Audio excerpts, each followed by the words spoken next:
My name is Dr. Melissa Baralt. I'm an associate professor of applied linguistics at Florida International University, and it's a real honor for me to be here at our partner university in this project, Florida Memorial University, which is South Florida's only HBCU.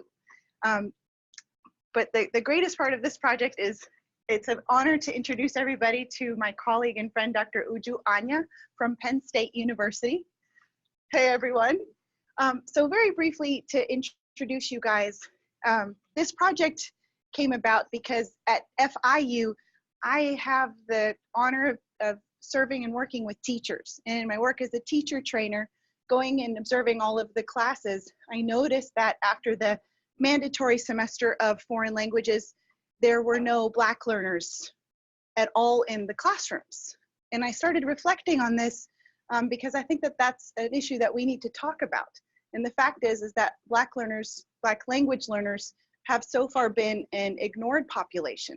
And I was inspired, and frankly, my life changed when I read Dr. Anya's research, which really helped me to reflect critically on my practice as a teacher trainer, what we talk about in the classroom, and her book that has just come out. So the teachers here today, you will all be able to get a free copy. Just won the American Association of Applied Linguistics Prize. And she's going to talk to us today about many of these issues that I think are important for us to be discussing and be talking about in both language classrooms and also language teaching methodology classrooms. So with no further ado, it's a sincere honor for me to introduce Dr. Anya to us. So let me, if you don't mind, I'm gonna go ahead and just mic you up. Please excuse me as I put this on you. No problem. And those online, just let me know if you have any issues hearing us. There you go. That's it. That's good. Okay. All right, everybody.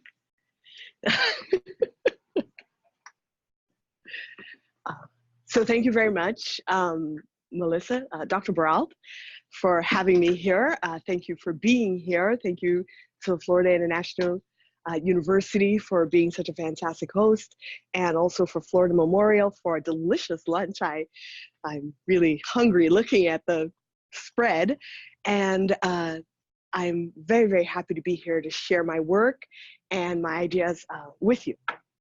So today we're going to be talking about the identities, the motivations, and the investments of African Americans when they're learning new languages. So I primarily work with Black students who are doing foreign languages, world languages at the post-secondary level. So we're going to be talking about mostly college students, although I will be discussing a little bit about the pipeline that comes, the broken pipeline before we get to this point. So as a start, I'd like to ask questions of you, of the audience here, language teachers, teachers who do have Black students in your classes. I want to ask you these questions, and these would be the questions that would guide the presentation for today. So the first question we should actually all be asking ourselves, those who teach Black students, is who am I, right? And the second question would be, who are your students? And the third question is, how do their identities, their motivations, and their investments influence, or how do their identities influence their motivations and their investments in language learning? And then the fourth question would be connecting all of this, right? How can understanding these identities, these motivations and investments help us promote, first of all, the meaningful participation of African Americans in language learning, and ultimately their success, right? So if I'm asking you to ask yourself, who am I? Well, let me answer the question as well and tell you who I am. Right? So I am a multitude and multiplicities of many different things, and the many of the many components of my identity. I am an applied linguist. My specialization is in second language learning. I primarily research identities in language learning.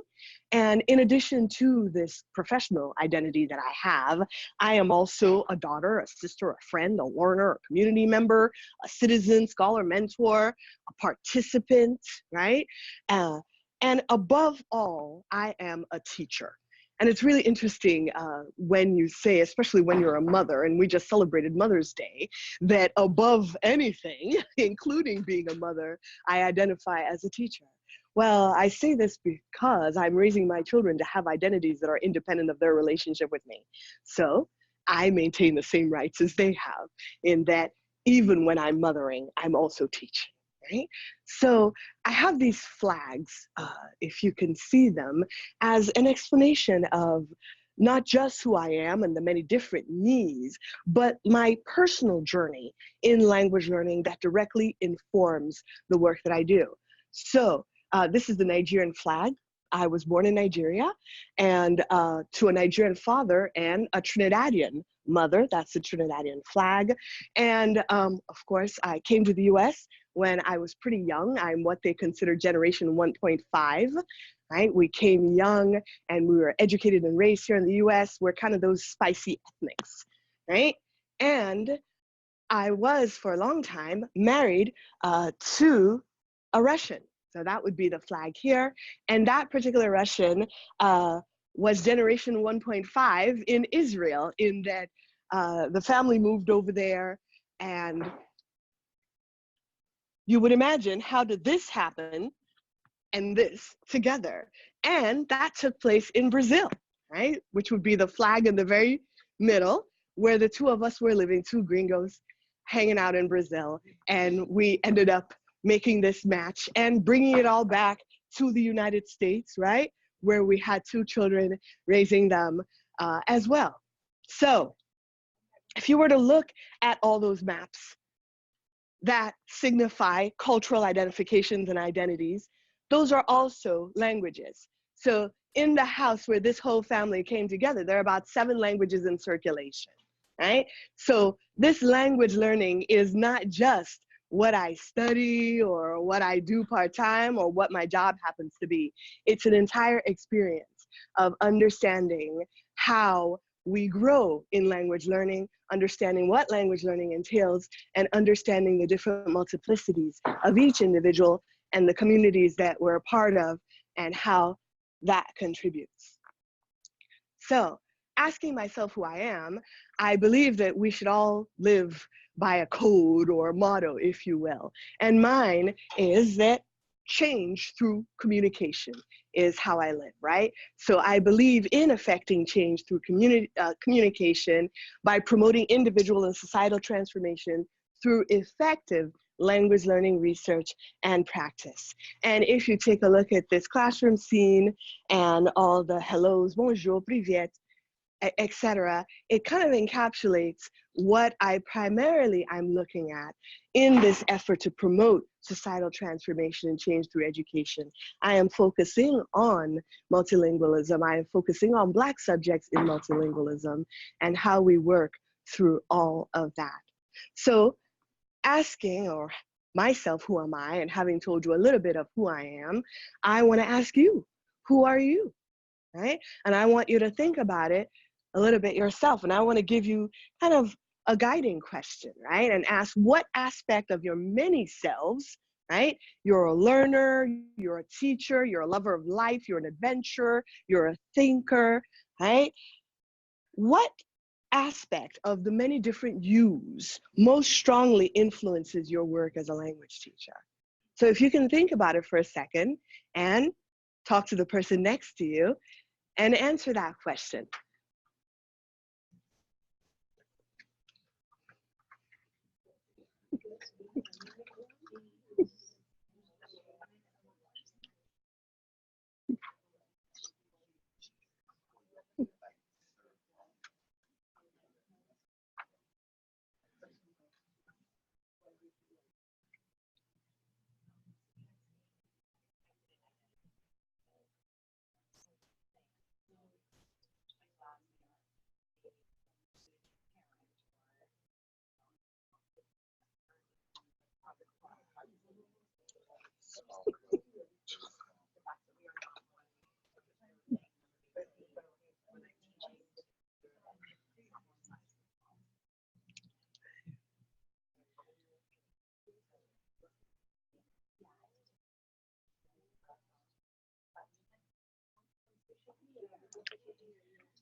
So may I have a share?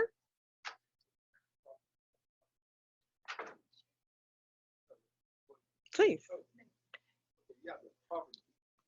The proper you most strongly influences your work in language learning and language teaching. The proper you. Who is the proper you? Can you describe that? He's the upstanding guy. The upstanding. Interesting. I like that. So the formal face, right? Interesting. Others? Yeah. I've been a student also. I've been a learning of foreign languages since I was young back in Cuba. Sure. A bachelor in German, so I think that I'm always like sort of like thinking as a student, as a learner. Okay.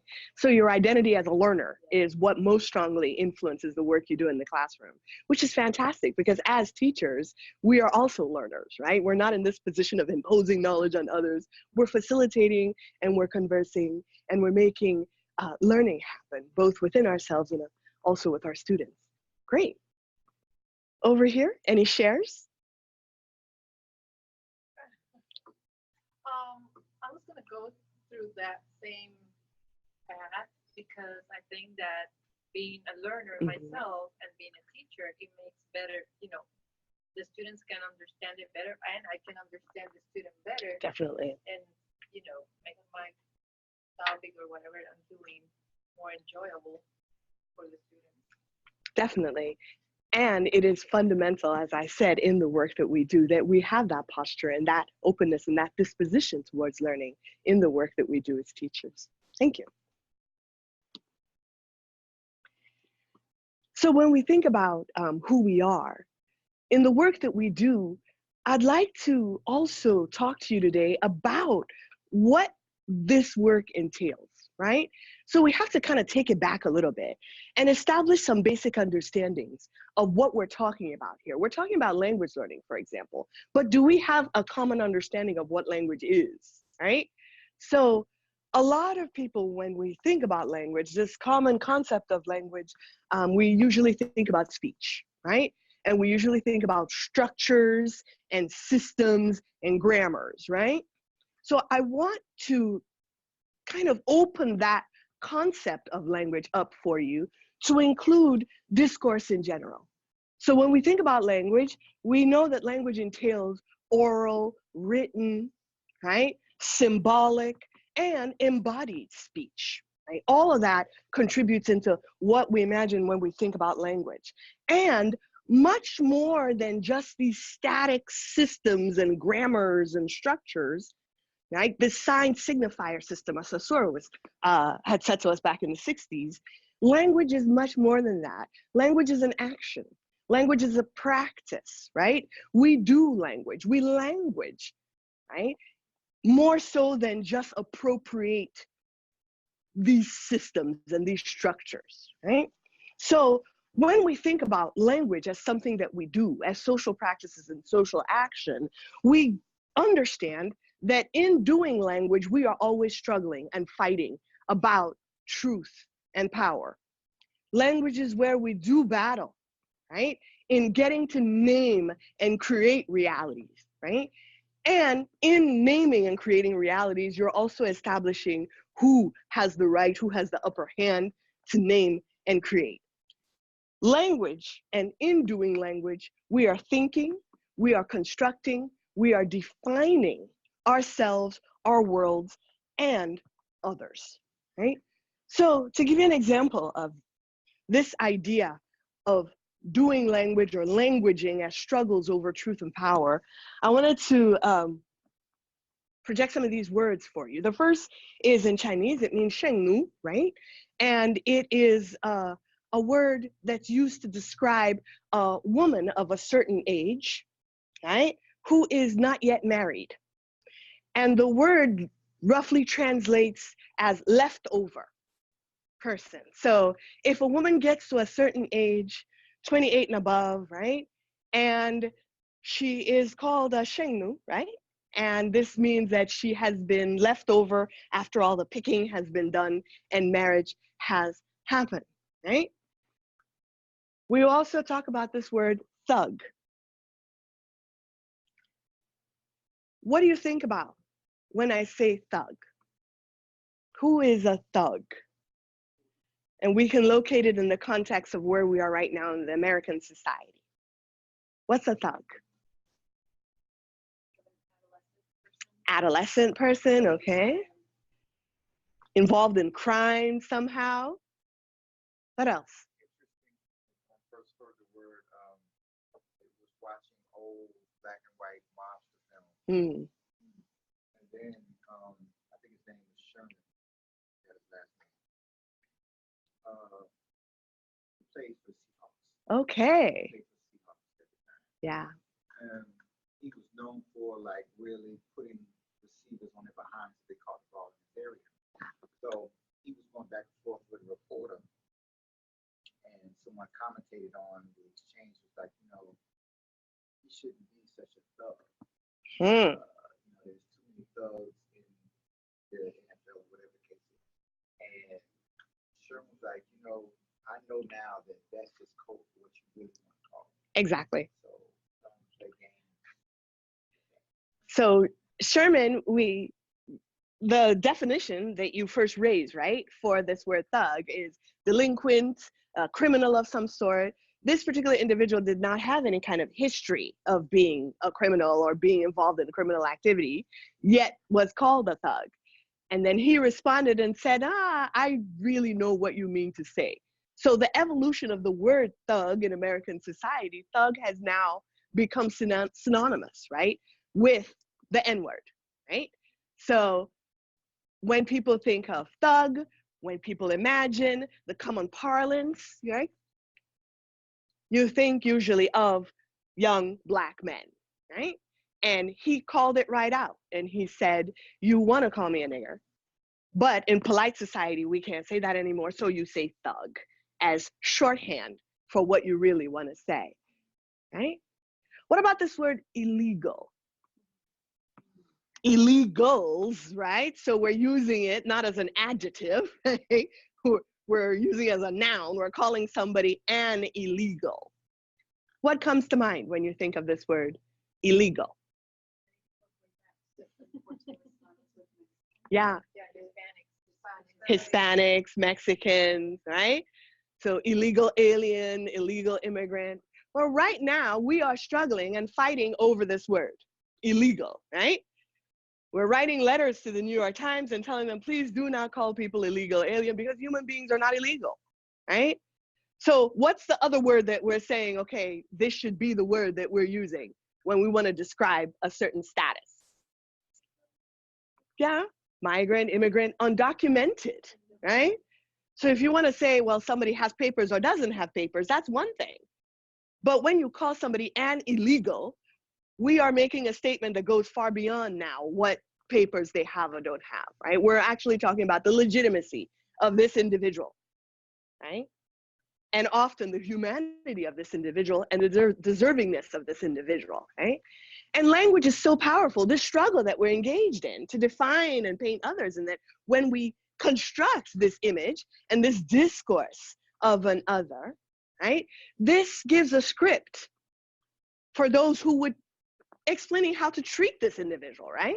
So when you call somebody illegal, illegitimate, that's not that far a step to treating somebody as if they were illegitimate and visiting violence upon them. So language has this power. And if you imagine those of us who are in the business of multilingualism and language teaching, we are involved intimately in this, right? And if you can imagine for a child, back to that word Chengnu in China, who is coming up in the language, right? They are now learning to associate their auntie, for example, who isn't married and who is of this certain age, with being left over, forgotten, picked over. So the word is not just a word. The word is also a statement on values, cultural ideas, ideologies. So we as language teachers are not just doing the business of vocabulary, right? Grammar, systems. We are also helping and ushering our students into entirely new ways of viewing the world. Because as they enter into new languages, they also enter into new cultures, new understandings, and new struggles to define the world.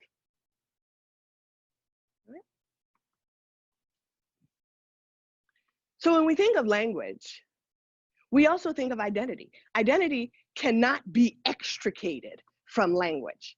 The two are bonded, right? So just as language is so much more than just these structures and grammars and sign signifier system, identity is so much more than just belonging to a group, right? Identity is relational, right? In addition to having strong fixed elements such as blood kinship, I am somebody's daughter. That does not change, right? However, there are many aspects of the many me's that emerge in my interactions, in my relations. For example, who I am right now talking to you, right? Dr. Anya, is not the who I'm gonna be if we were in the bar somewhere, hanging out, right?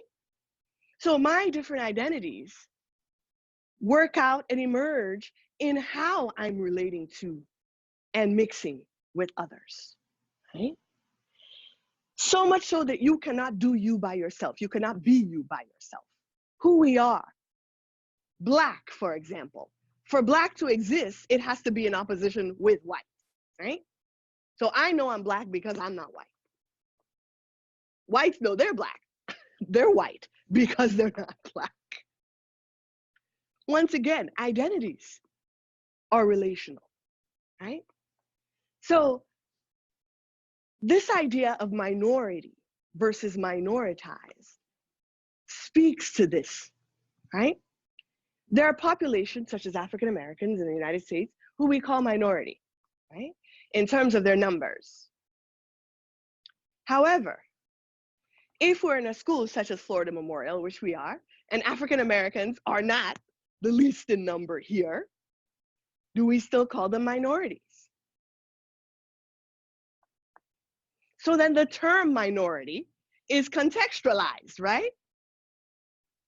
Therefore, I prefer minoritized in that Black people, or even broader categories of people of color, we are not the minority on this planet even, right? However, we have been minoritized. We are minoritized in terms of systemic exclusion, in terms of treatment, in terms of opportunity, etc. Right? So this is why we make a fuss about identity and language, because of all the work that happens and that's done. And I say that identity cannot be separated from language because we are languaging to understand our world, ourselves, to give voice to who we are and our experiences, right? According to the ways of thinking and knowing and being and doing, the discourses around us. So once again, calling back to the example of the child who's learning Chinese, growing up in this society. They're not just learning words. They're learning discourses. They're learning ideologies, right? They're learning identities and identifications. All this through languaging. So what then is new language learning? We all have that in common, all of us here. We work in this business, right? Learning a new language is building new selves, transforming, right? First of all, we imagine, we conceptualize these new identities, then we shape them, right? And we shape them through interaction, through this transformative process of language learning. Basically, learning a new language is figuring out how to do you, how to speak you in another language, in another frame, in another context of cultural understanding. This is the significance of your work as language teachers. You facilitate this process. You accompany and support other individuals in this personal transformation. Okay? Learning is very important. Learning itself is identity transformation because when you're learning, you can do new things. When you can do new things, your perspective change because your abilities and what you're able to do and how you move in the world changes. Language learning draws from our backgrounds, our history, our resources, our identities to shape new communicative selves, to figure out how am I going to do me and speak me and understand the multiple me's in this new context, according to how they understand things, right? But then at the same time, I may not agree with how they understand things. I may not want to call myself Shengnu if I'm learning Chinese, right?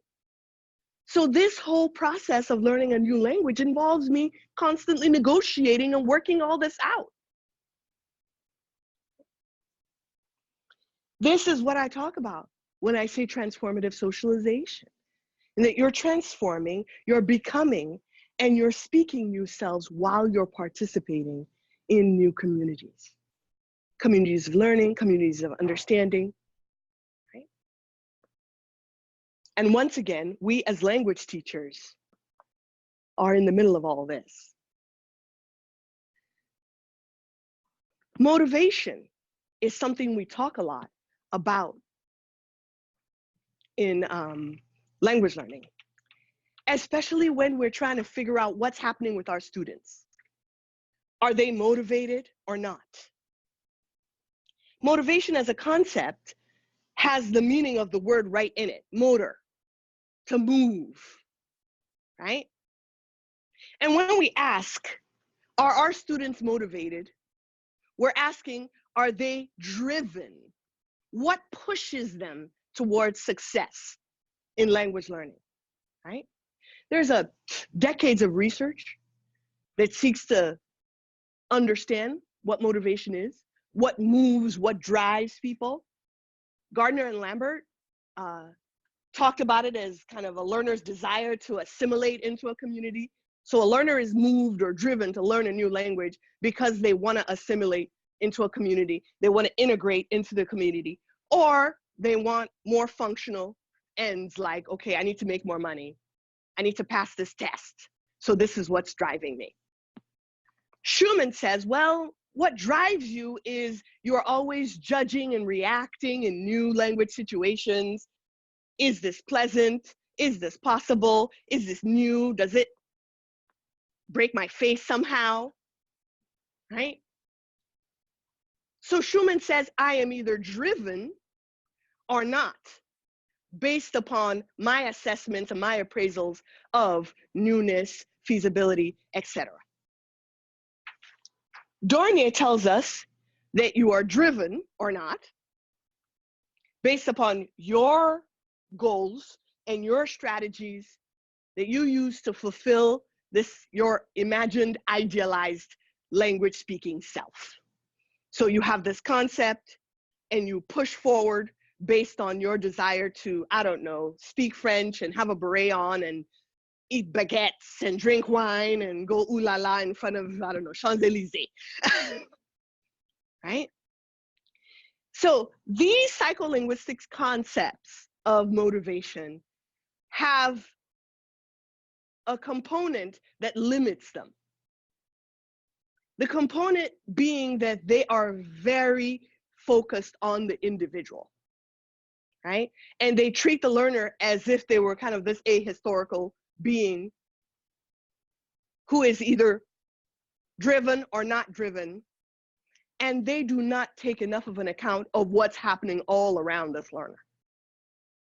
Enter Norton, who says, okay, in addition to psycholinguistic motivation, we need some other concept to complement that, that would take into account what's happening around this learner. So she proposes investment, not to replace motivation, but to add on to motivation, to go beyond, to examine participation and engagement in this personal transformation. So Norton asks us to think primarily about identities.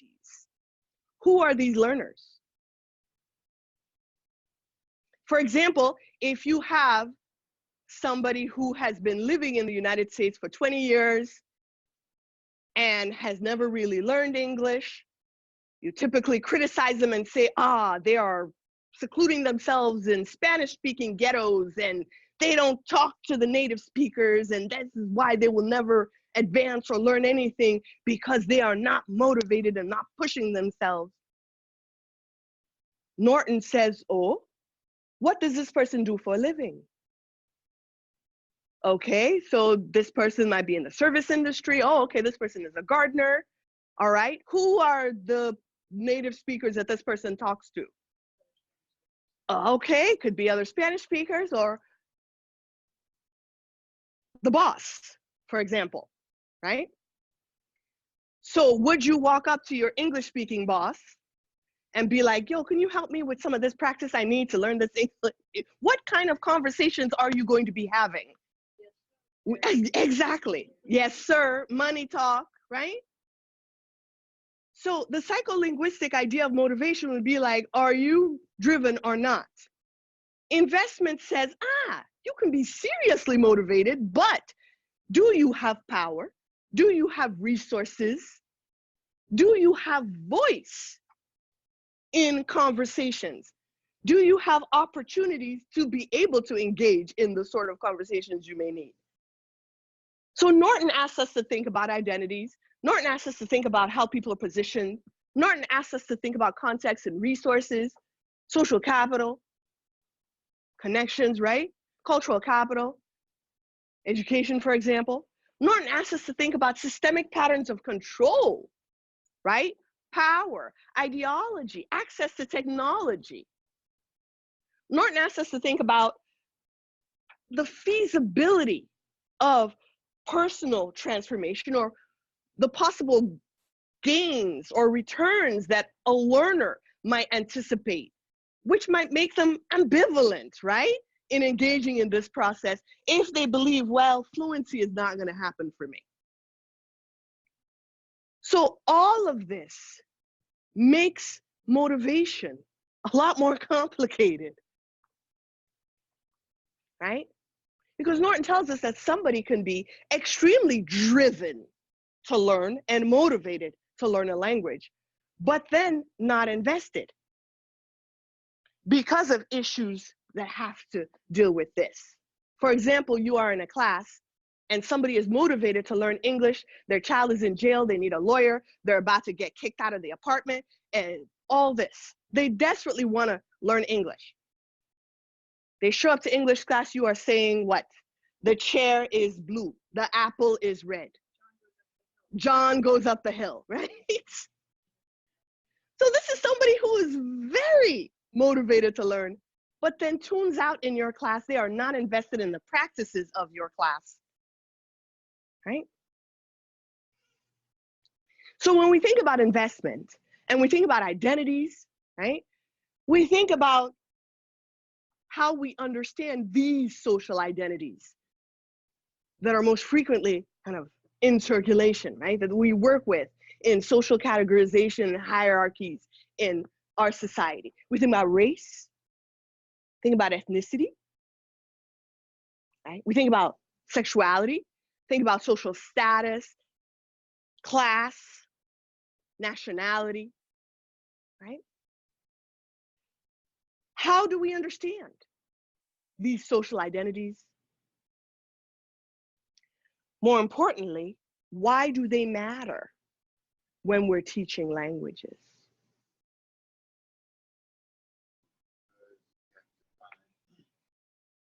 Some area in which you can connect with. Sure.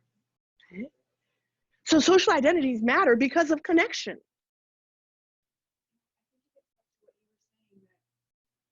I mostly do psycholinguistics. If we're focusing only on motivation of the individual, the fact is, if we as teachers want our students to go out, we have to consider what they're going to encounter in society. Exactly. And that this is what This is it. not just the pedagogical task in the classroom. And there are those who would argue with you that the pedagogical class in the tasks in the classroom are the only thing that matters, right? And this is somehow irrelevant to what happens in the classroom. And you would respond with what you just said, essentially that you do not leave yourself behind when you walk into a classroom. I don't stop being Black when I'm teaching languages. I don't stop being a woman. I don't stop being gay. I don't stop being of the middle to upper class. I don't stop being a US citizen, right?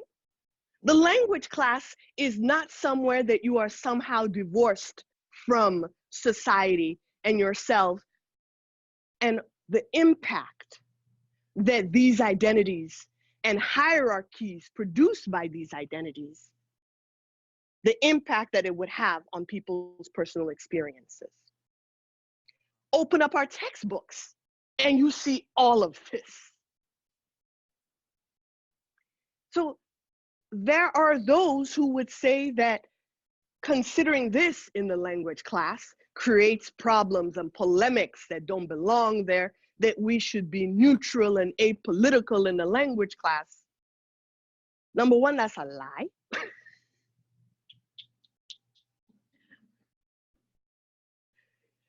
Right? There is no neutral. Those who have chosen not to explicitly mention this in the language class, even though this is happening in the language class, have made a choice.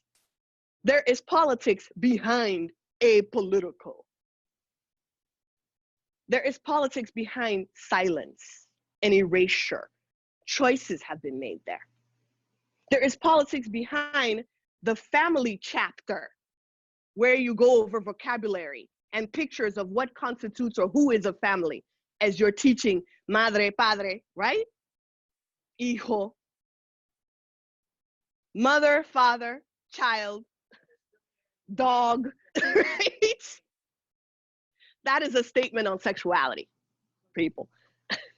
So simply because we now want to say, oh, mother and mother can be together, right? Or father of, oh, you're being political. If you want to say the word gay in a language class, no. But you're already talking about sexuality. You're just talking about the heteronormative sexuality. So apolitical is very political. You've chosen a side. What we're asking is to be more reflective of the reality. Okay?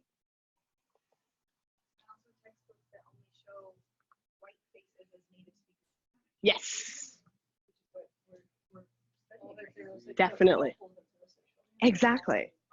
So when we look at the target language speaking population, right, in the foreign languages, the world languages that we're teaching, and it only shows you not just white faces, but rich, elite white faces, right? Middle class houses in the house chapter, right?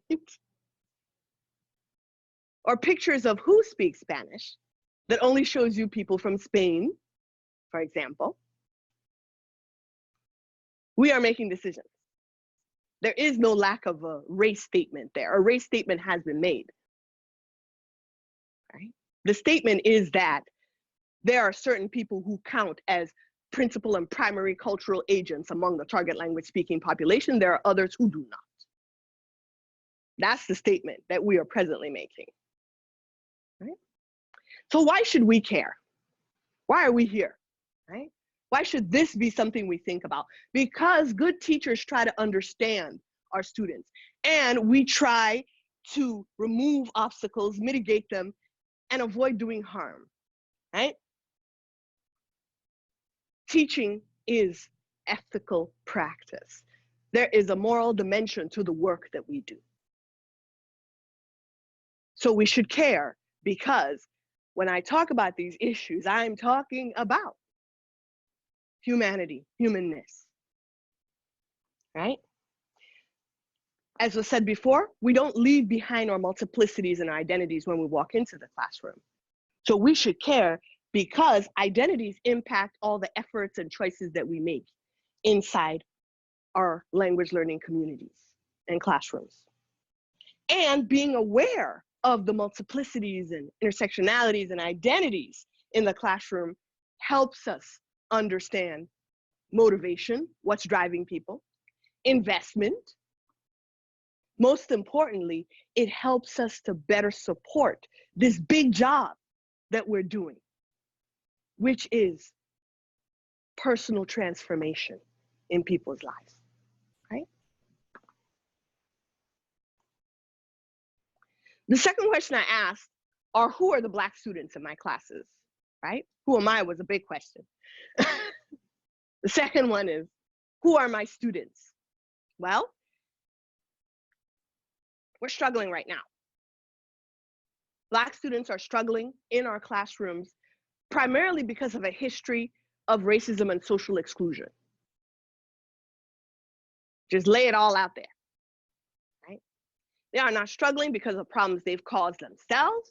They're struggling because they inherited a legacy of problems that had been imposed upon them. And we have also inherited this legacy because we are involved in their education.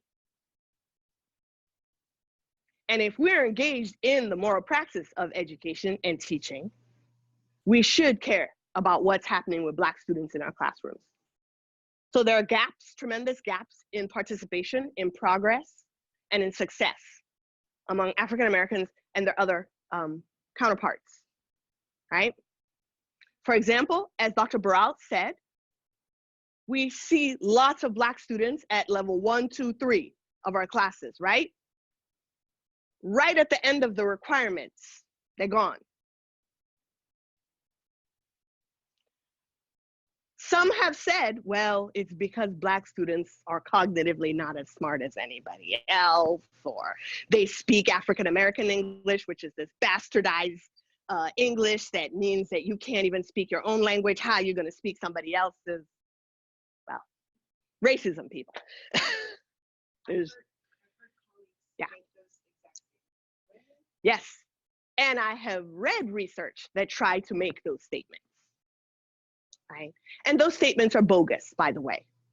Black students do not suffer from cognitive deficiencies that would somehow preclude them from succeeding in new language learning. I would actually say that Black Americans are predisposed to do very well in language learning because they're already coming multilingual into the classroom and already understand the deftness, the flexibility involved in translanguaging, understanding context, rich oral histories, narration, for example, right? And Black students have multilingualism in their cultural heritage. Right? So, motivation, there are some who would argue that Black students are not motivated or are not interested in language learning. Research, the little bit you can find about Black students in language learning, because there's systemic exclusion in our field in terms of choosing who's a worthy research subject, and Black students are excluded from that as well. Those who have done this research show that no, Black students are extremely interested and motivated in learning new languages. However, they encounter problems. History of unequal schooling, gatekeepers like school counselors, for example, who tell them, don't choose language learning. You are built for more practical things. less intellectual pursuits. Gatekeepers, like counselors or teachers who won't recommend them for prestige opportunities such as study abroad, right? Unfavorable instructional practices, curriculum, texts, and learning materials that completely ignore Black students.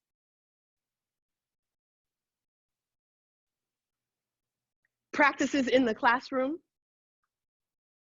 that do not cater to their interests, what is culturally relevant to them, and what they may find significant in, for example, their desire to connect with, in the Spanish class, they want to know about Afro-Latino populations and Black Spanish speakers around the world. They hear that reggaeton, they know it's hot, they want to learn how to sing it, right? They watch the YouTube videos, they see the clear cultural parallels between populations of Spanish speakers in a certain country and theirs. And they come to our classes and we make them read Don Quixote.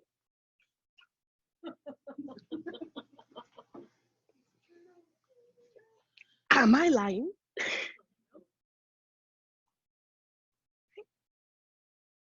So Black students are motivated, Black students are interested, but there's a big argument to be made that they are not invested in what we're doing in our classes.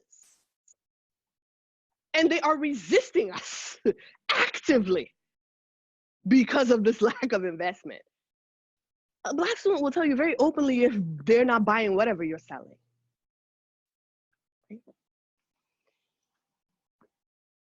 Only 4% of foreign language degrees are conferred to Black students. So if you want to compare it to, for example, the Black population in the United States is about 12%. The degree holders in the United States, about 12%. So commensurate to the Black population itself, right? However, in the field of foreign language learning, we only get about 4% of those degrees, which bears out the fact that we are all in the required levels, but we get turned out, left behind, tuned out, or we just leave because whatever. Very importantly, only 3% of foreign language faculty are Black themselves. And the research clearly shows that Black students relate to, see models in themselves, see potentials for their own future success, have connection with, as you talked about, connection, Black instructors. Black instructors who are willing to see them as smart, capable, who have high expectations of them. Right? All of this contributes to limitations in academic and professional choices and opportunities for African Americans. The degrees, as you see, comes down to about, it fluctuates year by year, but between 4 and 5%, we get those degrees. It could be so much better. The research has identified some causes. Right? This is a long list here. Structural systemic inequity, the core values of the programs, the priorities of the programs, underqualified teachers, linguistic cultural mismatch between the home and the school, right? Programs that don't show practical applications and real world paths. Not everybody wants to be a literary critic. If we in foreign language departments are only turning out literature majors, not everybody wants this path. Blacks are advised to pursue less academic and intellectual areas.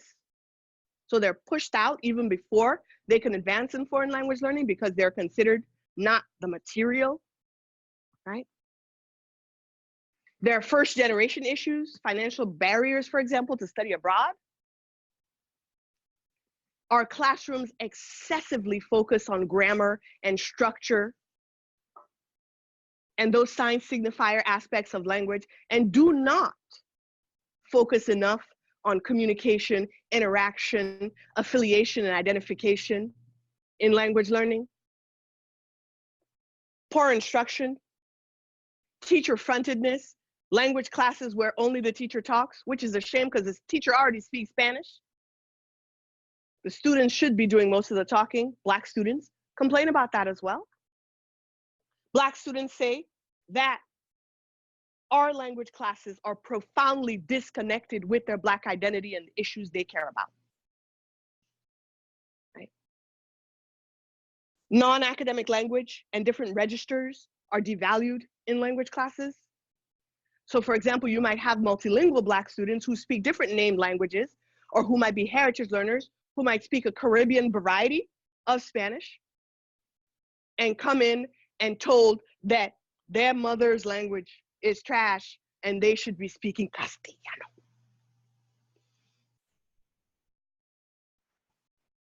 We do not advertise or actively try to recruit Black students. Go take a look at your websites for your language departments. Do you see Black students on the pictures? For example, when you want to look at a cruise brochure, right? You can usually tell who they're trying to attract on the cruise based on whose picture is on the brochure. If everybody is kind of dripping with diamonds and fancy ball gowns, that's the kind of crowd they want, right? If everyone is of a certain advanced age, that's who they want. Your website is one of the first places potential students go to. If Black students are not seeing their faces on your website, participants in your programs, study abroad, for example, they assume you don't want anything to do with them, or they get scared in the sense that there's no Black people here. What does this say about what you guys are doing? What do you expose me to? Am I going to have to be the only one? Right? Black faculty missing, and little professional development on inclusivity. Asking who are the Black students in my classes? Well, let me tell you about some research that's been done. Michela was a Black student who participated in a Spain study abroad trip. Talbert and Stewart wrote about Michela in 1999. This is sort of one of the big projects that really paid attention to what was going on. And in Michela's experience, she was a female African-American student. She went to Spain and she suffered very racist street harassment in Spain. So the women, the other white women, for example, on her trip, were getting catcalls on the streets as well. However, the way Michela was being treated on the streets was very different from just, hey, baby, how cute. Men were following her. Men were aggressively coming next to her and whispering obscenities in her ear and asking her to go home with them. It was more violent, it was more aggressive and urgent. Michela was so disturbed about this that she had anxiety about going outside, about interacting with locals, and she came to her classroom community to talk to them about it. The other Americans on her trip and her Spanish teacher, who told her she was overreacting, that she didn't understand the local culture, and that she was oversensitive, right? Michela was being mistaken for a prostitute on the streets. Because if you were to take a look at the Spanish streets, there's a good population of the street walking prostitutes, not the hotel one, I don't know what those constitute, but on the streets, visible prostitution is constituted a lot or majority by Black women. So Dominicans, Cubans. So Michela was mistaken for one of those. And since people really mistreat sex workers, she was being mistreated as that and subjected to possible violence. The school didn't have the expertise to give her the contextualization of why this was so. Spain is a colonizer and has a long history of enslavement of Black people, and of which Black women had that position of sexual enslavement, concubinage. There's sex tourism that happens all the time. Spanish men who would go to Cuba and the Dominican Republic to buy Black women for sex.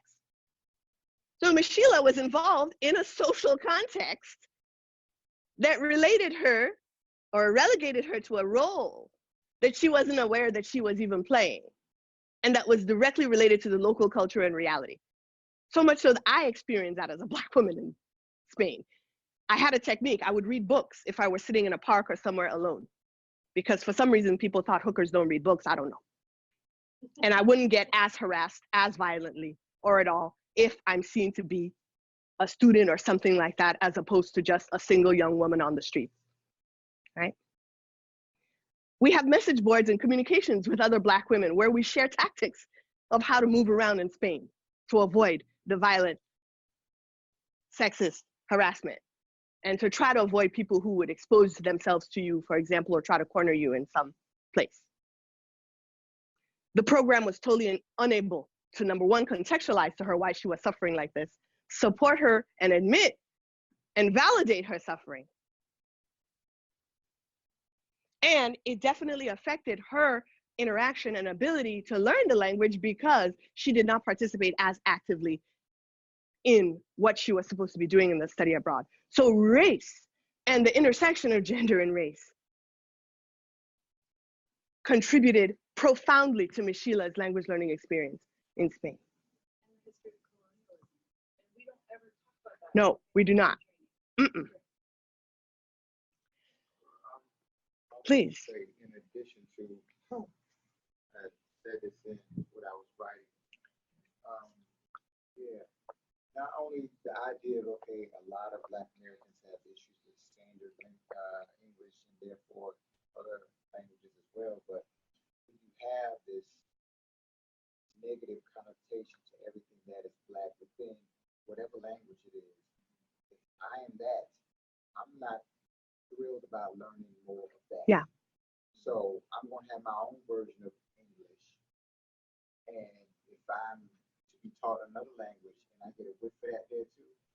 Yeah. Potential Black study abroad participants, that's the first question they ask. How is it like to be in this country for a Black person? They come to you when you're organizing study abroad and be like, wait, can I stay with a Black family? Can you tell me what I'm going to face over there? Because anti-Blackness is a worldwide plague. So when they feel that, when they look at the books, for example, and see that it's going to be a similar situation of erasure or discrediting, they do not invest as much, right? Nina, from my study, went to Brazil. The context was different in that the city in Brazil where she went was 85% Black, right? And the program and the classes that she was taking was very explicitly addressing and teaching about and making clear connections between the Afro-Brazilian experience and this language learning venture. So much so that Nina had a transformative experience in her Afro-Brazilian culture and history class, which is also a language learning environment, right? When she saw this picture. This picture is by Jean-Baptiste Devoué, and it's called, what is it? A Wedding of Enslaved Blacks. So this scene took place in the times of human enslavement in Brazil, like that colonial period. And it depicts enslaved Africans getting married. And you would see, take a look and observe their physical appearance and their dress, right? Because there was a practice in that particular community that the wealthy, the super wealthy, as a way to really show off their wealth, dress their human captives and chattel in gold and finery and gorgeous clothes to show that they ball so hard that even their property looks better than you, right? It's like a statement on their wealth, right? But Nina saw that picture and had this like, whoa, I have never seen pictures of Black people from this era looking like this.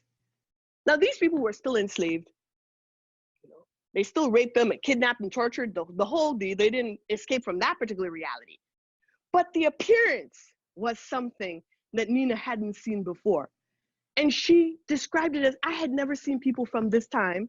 And as she was describing, she was kind of touching herself. She was directly linking her own identity, right, with people of this time. I have never seen them, us, depicted as something other than animals. And she was so moved by this picture. And she's like, I'm gonna write this man's name down and I'm gonna look him up and do a lot more investigation in Portuguese. So she was so invested in what was going on in this class that had a direct and explicit connection with her identities. That literally she feels motivated to look more into it, to investigate more. And of course, in that process, she's going to be learning more language and culture, right? So she's this student in Brazil. She seeks contact, strongly identifies with Afro-Brazilian people and culture. She explicitly said that that's why she went to Brazil, because she'd been watching YouTube videos of Afro-Brazilian music, how it sounds so much like hip hop and the rhythm she was used to, and was so excited at the prospect of living like that and seeing that, and so impressed by this, and desperately wanted this language learning experience as an opportunity to learn how to do and speak Blackness in a whole other context like Brazil, right? And she's inspired by this moment, so much so that it would lead her to future language learning moments. This is Nina. It's kind of dark. This is Nina. Em termos de relação familiar negra, no período da escravidão. Esse caso aqui é um quadro do Jean-Baptiste Debré. Debré esteve no Brasil, era um filho francês, ele esteve no Brasil e ele capturou várias imagens. She raises her hand to talk.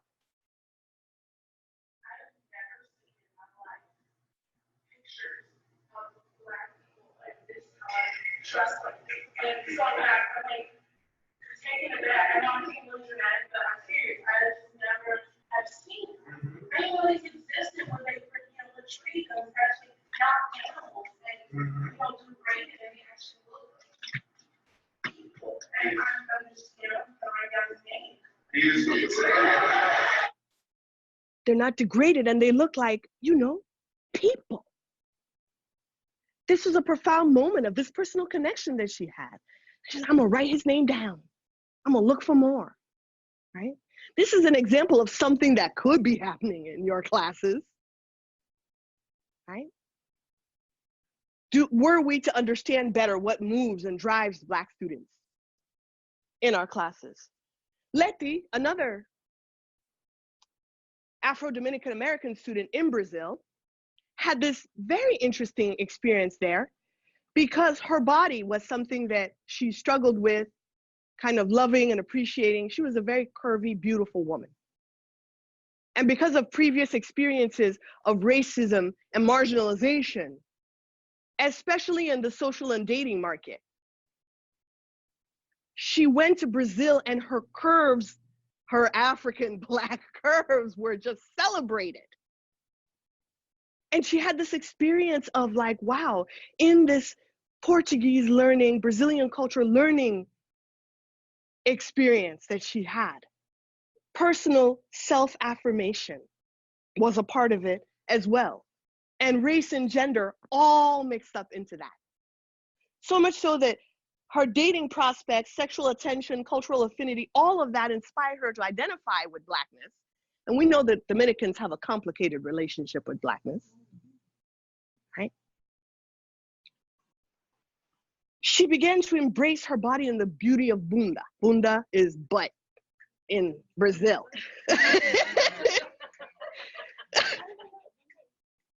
The US, I think, is a breast market. Brazil is decidedly ass. And bunda is the currency, right?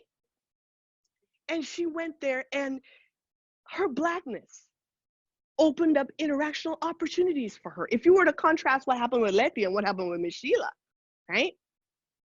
she was able to engage with people because they looked at her as if she were a local. She looked like everybody else. She wasn't just this foreigner, outsider appearing as so. People asked her for directions. People invited her to go places. She engaged with the local community, etc. So Blackness opened up doors, and also she reported feeling more safe and more secure in Brazil because she looked like everybody else and didn't have her appearance calling negative attention to her, making her the mark for whatever, right?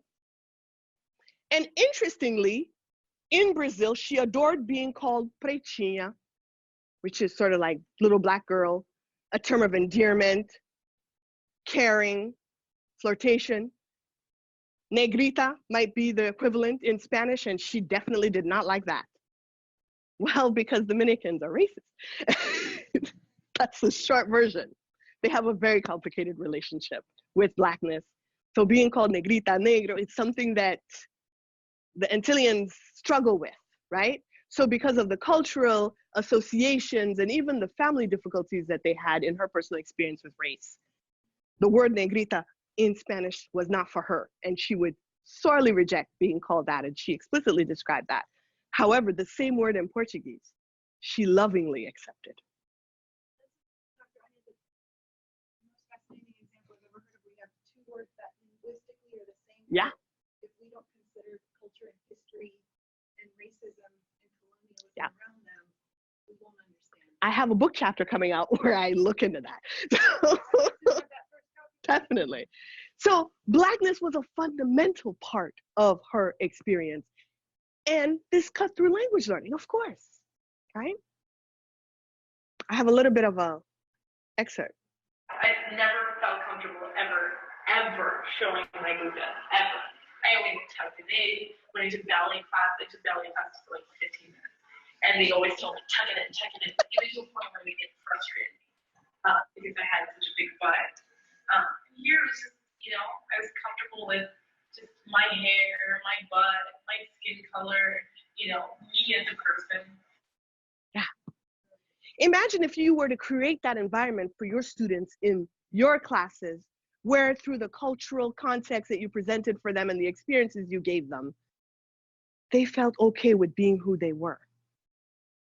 So much so that they felt positive about it, and positive about the language and culture that you're teaching, because it validated them so much.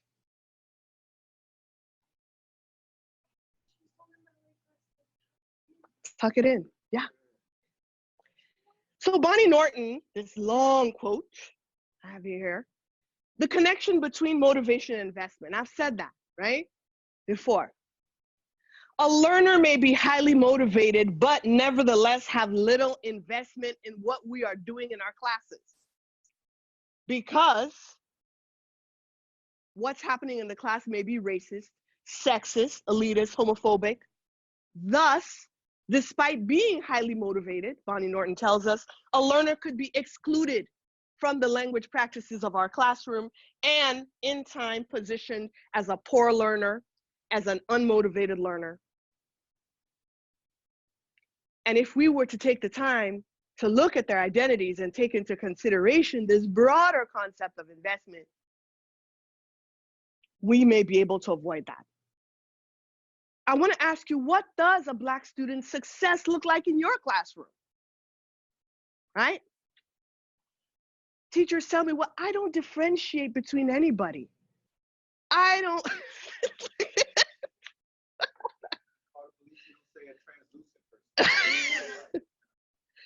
Language teachers tell me all the time, I don't care. I don't see color.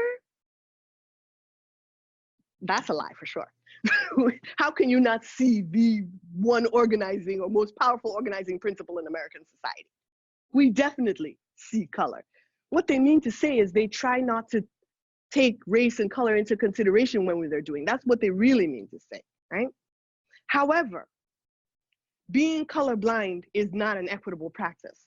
We have to actively understand and see these differences and the way students are positioned in the broader society and what's happening in our texts, in our materials, in our practices in the classroom. So really, we are talking about equity here, not equality. right? Equality would be giving the same thing for everybody and expecting the same results, even though not everybody has the same conditions, the same challenges, or the same needs. Equity would be taking identities into consideration and working more towards that, right? So in our classrooms, I would welcome you to inquire, to take a look, to ask questions. Who are you? Who are the students, for example? What are their identities? What are they looking for? Assess, how are you working within that? How are you responding to that, right? And plan for equity-mindedness and inclusivity in your classrooms. My second to last slide. I want to ask you to think about your language classes. What does each one of these points look like in your language classes? Take a second to think about it. Write a note to yourself, and I'd like to ask you to share if you want. A topic, for example, a lesson, an action, an idea. What does it look like, or what could it look like in your classroom if you were brave about color, not blind, right? Being color brave is understanding that Black students are seeking very specific things when they come to your class. And if you want to make a meaningful, significant connection with their identification, you have to recognize that they socially identify a certain way. How do you do that? What topic or lesson could possibly make that happen? What does it look like in your class for you to be aware of your own personal biases, what you may believe about Black people, okay, and to be aware of the system in general and the disadvantages that you control or you may not? What does it look like to feel responsible for change in your classroom? What does it look like in your classroom to be aware of curriculum, materials, instruction that perpetuates inequity? What does it look like in your classroom to believe, actually, realistically, and for real, believe that Black students can succeed? Do you? What does that look like? Feeling responsible for maintaining equitable relationships. Representation, not just diversity. Diversity is having numbers, right? Everybody is seated at the table. Representation is everybody has a mic at the table and sufficient time to talk, right? What does it look like in your language classroom to support Black students as change agents themselves in equity? So think about it for a minute, and we'll share out, and we can wrap up for questions. Yes. Okay.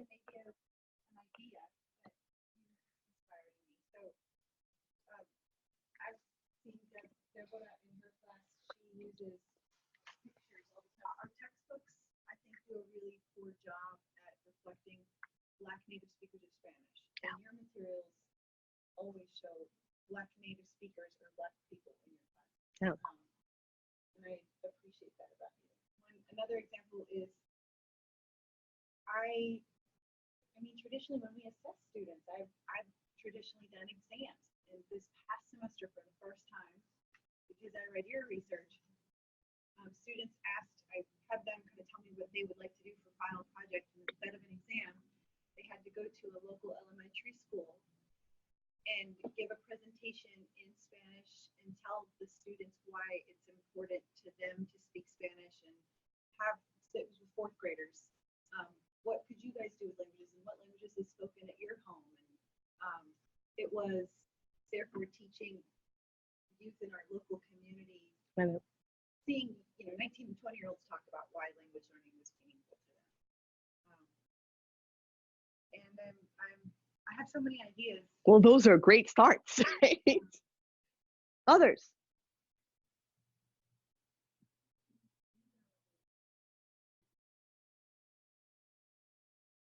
Validating different varieties of languages and different Englishes.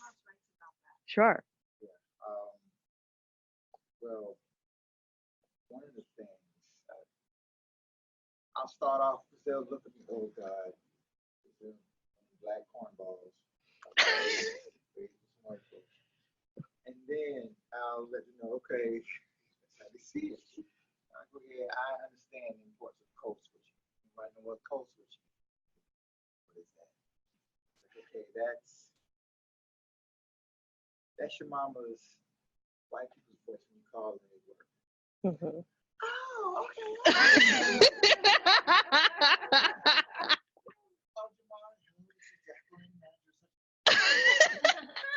Mom, boy, what you want? Oh, okay. Okay. I know who that was. There's that, and what I also do to help them become more aggressive with trying to break down words and meaning. I have this particular game where I put the root of the word side, C-I-D-E. Give me a word with side in it. Mm-hmm. Suicide. Okay. Yeah. That's right. Can you give me another one? Genocide. Yeah. Okay. Yeah, all right. Okay, you give me another one. Then they give me about 3 or 4 of my grade. Now, what do these words have in common? Suicide. Fratricide. Pesticide. Insecticide. Mm-hmm. Someone's getting killed. Yeah. All the time.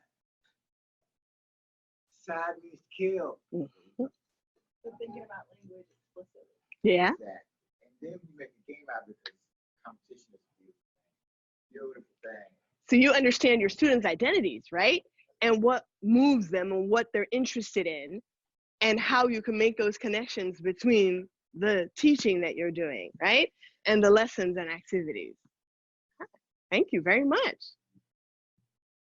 Yeah. I lead study abroad at Broward College. I've been doing this since 2010. And whenever Black students come into the info sessions, I'm like, these are the people that need to be a part of this program more than anybody else. Like everybody else may or may not be able to make it work, but if those students are coming through the door with that desire, then it's got to happen for them. Yeah. And I have to say, Broward College is really good with scholarships and opportunities like that. But I have this little bracelet here that was given to me by 3 Black students in 2015.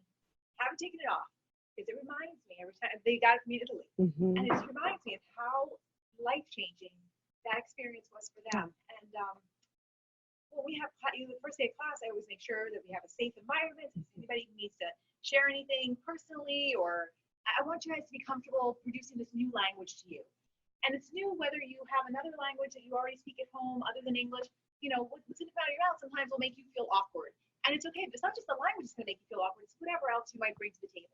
Sure. So if you want to share it publicly or privately so that this is the most comfortable learning environment for you, please do. Yeah. And so that's how I and I can be better at that because I never really did it with the idea of Black students in mind. I did it with the idea of just people like the playing field is not level. Definitely.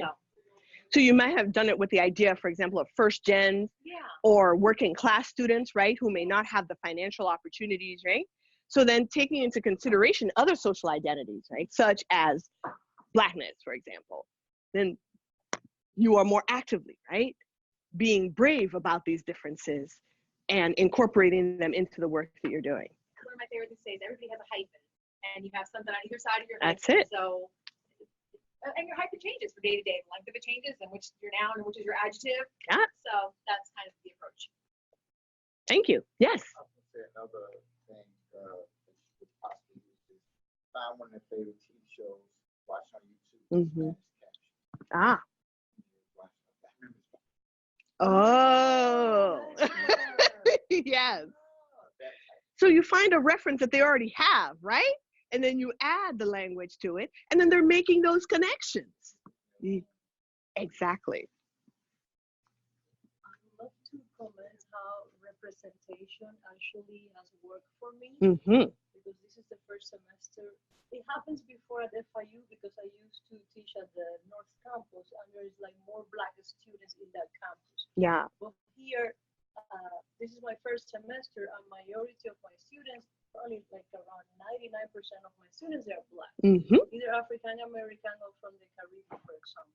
Sure. So the first 2 weeks they were harder because I'm the minority here, you know, and they will be looking at me, and I have a student here, maybe they could just make it. Yes. But I noticed, probably I was already like thinking, okay, first of all, I'm a new professor, and I'm white. Not only white, I'm Latina, like a different culture, I have Yeah. an accent. Mm-hmm. So at the very beginning, the first 2 weeks was like, there was like this wall, you know. But I realized that when I start talking about race, when I start just showing all my content was like Afro-Latinos or even Afro-Americans, like I started creating this connection with them. Yeah. And then when we even talk like about drugs, because in this university, like in this war in general, that's a topic that it should have been addressed. Yes. And when they, you know, they knew about like my position on drugs, like marijuana or this, then I noticed that everything started like changing. Mm-hmm. Like by the end of the semester, I think few students loved me. I don't know. But it worked. I would definitely. I've heard. They love her. She got deep with them. Mm-hmm. Like, somebody, you're new. Nobody want to. You don't know who you are. Yes. We don't want to talk to you. Yeah, we don't know your intention. We don't want to talk to you. So we're going to put a wall up. Like, okay, whatever she's talking about, we're not going to listen to it. It's going to go in one ear right after the other. But then she started getting deep about it. She started like relating to us. Afro-Latinas. You know, all right. So we started paying attention a little more. Mm-hmm. Then she started talking about different issues. And it's something we can relate to. Yeah. We have high interest in, but we don't want to talk about it. We don't know you. Yeah. So then she started opening about that. And we was like, oh, all right, I like her. Let me go to her. We actually started going to class even more. Like, some students won't even show up. Oh. They don't even show up. You know. We don't know you. Yeah. But then the fact that she started relating to us, Mm-hmm. we started getting to know you better. We're like, all right, I'm going to class. You're going like, So you became invested. yes, exactly. And that kind of speaks to something like it's one thing like if you're in high school and you're just I don't like this teacher. Yeah. If you're at university and you're paying for a class that you refuse to go to because it's that important whether how a teacher's treating a psyche. Yeah. I'm paying for it and I refuse it. Yeah.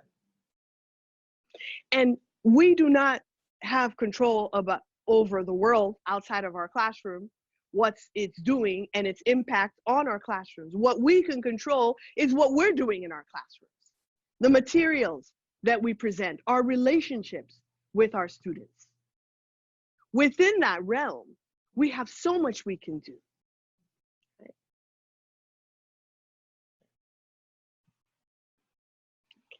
So to wrap things up, just want to remind you, and talking about the world, we don't leave it outside.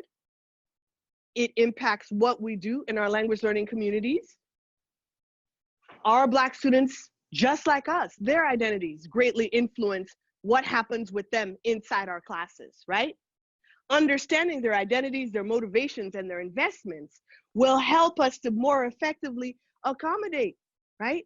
And elevate them in the work that we do. It helps us support them to, number one, meaningfully participate in our classrooms. There's presence and then there's participation, right? And participation, then there's meaningful participation, right? And to achieve success in our classrooms. This ultimately will work towards promoting greater equity and inclusivity in new language learning, right? So thank you very much.